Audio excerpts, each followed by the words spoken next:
السلام علیکم ورحمۃ اللہ وبرکاتہ۔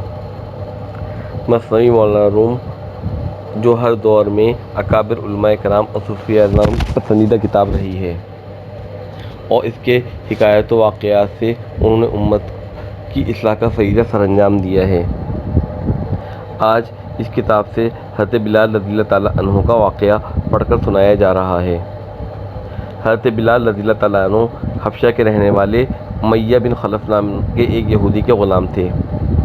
اللہ تعالیٰ کے فضل و کرم سے جب ان کو ایمان نصیب ہوا تو اسلام کا ابتدائی زمانہ تھا۔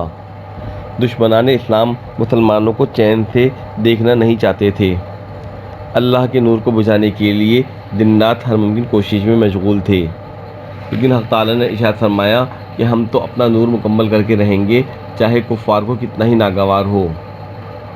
حضرت بلال رضی اللہ تعالیٰ عنہ اگر چاہتے تو اپنا ایمان چھپا سکتے تھے، اور اس چھپانے کی بدولت کفار کی تکلیفوں سے محفوظ رہ سکتے تھے، لیکن حق تعالیٰ کی محبت نے کلمہ توحید ظاہر کرنے پر انہیں مجبور کر دیا، اور عشق حقیقی نے ان کو نعرہ عہد لگانے پر بے چین کر دیا۔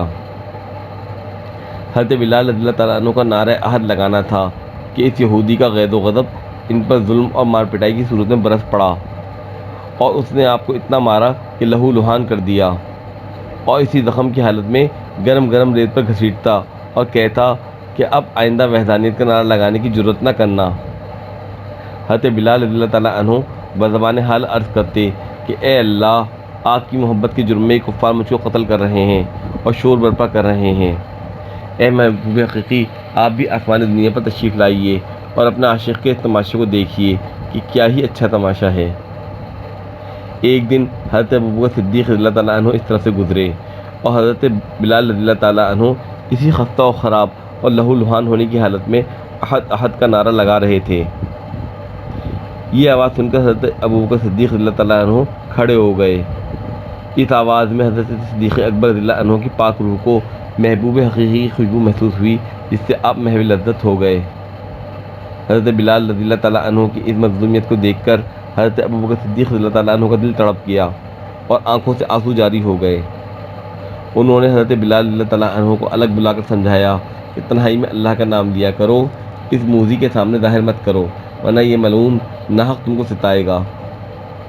حضرت بلال رضی اللہ تعالیٰ عنہ نے عرض کیا کہ اے محترم، آپ حضور صلی اللہ تعالیٰ علیہ وسلم کے صدیق ہیں، آپ کی نصیحت کو میں قبول کرتا ہوں۔ دوسرے دن پھر حضرت صدیق اکبر رضی اللہ تعالیٰ عنہ کا ادھر سے گزر ہوا۔ دیکھتے ہیں کہ پھر وہی ماجرا ہے۔